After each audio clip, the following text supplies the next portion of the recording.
नमस्कार मित्रांनो छोट्या पडद्यावर प्रचंड लोकप्रिय ठरलेला कार्यक्रम बिग बॉस मराठी 5 मधून घराघरात पोहोचलेले रील स्टार सूरज चव्हाण याची बिग बॉसच्या घरात सगळ्यांची मनं जिंकली. आपल्या वागण्याने संपूर्ण महाराष्ट्राला आपलंसं केलं. त्याला महाराष्ट्राचे बिग बॉस महाराष्ट्रात 5व्या सीझनचा विजेता बनवलं. मात्र बिग बॉस संपल्यानंतर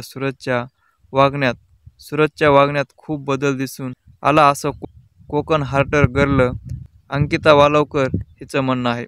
अंकिताने नुकतीच बारामतीला जात सूरजची भेट घेतली होती. मात्र तिथे अंकिता आणि तिच्या सूरजचा वेगळाच अनुभव आला. सूरज 1 तासभर आपल्याला भेटायला आलात नाही असं तिने सांगितलं. त्यानंतर तिने शेअर केलेल्या एक व्हिडिओमध्ये आता नव्या चर्चेला तोंड फुटलं आहे. सुरुवातीला अंकिता तिच्या होणाऱ्या पतीसोबत बारामतीला गेलेली. तिथे अनेक व्हिडिओ तिने सूरज सोबत शेअर केले होते. मात्र 2 दिवसात ते डिलीट झाले. ही गोष्ट एक चाहत्याने अंकिताला सांगितली.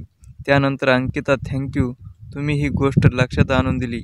पण एक शेवटचं सांगते, सूरज त्यांचे इंस्टाग्राम अकाउंट हँडल करत नाही. सूरजच्या आजूबाजूला त्यांना नको असलेल्या कारणास यातून काढता पाय घेत आहे.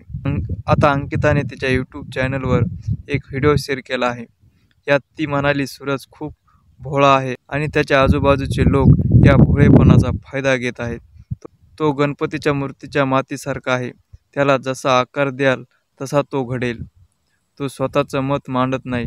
त्याच्या आजूबाजूचे लोक चुकीच्या पद्धतीने त्याला मार्गदर्शन करत आहेत, कारण ते त्यांच्या पद्धतीने त्याला मार्गदर्शन करत आहेत. त्याचा मोबाईल दुसऱ्या व्यक्तीकडे असतो. तिसरी व्यक्ती त्यावर व्हिडिओ एडिट करत असते. या व्हिडिओनंतर आता सूरज नेमका कोणाच्या सांगण्याप्रमाणे वागतोय, त्याचा गैरफायदा कोण घेतंय, त्याला असं वागायला कोण सांगतंय, असे अनेक प्रश्न नेटकऱ्यांना पडले आहेत. दुसऱ्या नेटकऱ्याने त्यांच्या आजूबाजूचे लोक त्याचा फायदा घेत असणं, कारण त्याला अचानक मिळालेलं सगळं सांभाळता येत नाही. मात्र याचा करता करविता नेमका कोण आहे असा प्रश्न नेटकरी विचारताना दिसत आहेत. तुम्ही जर मराठी तडका यूट्यूब चॅनलला सबस्क्राईब केलं नसेल तर नक्की सबस्क्राईब करून ठेवा. धन्यवाद.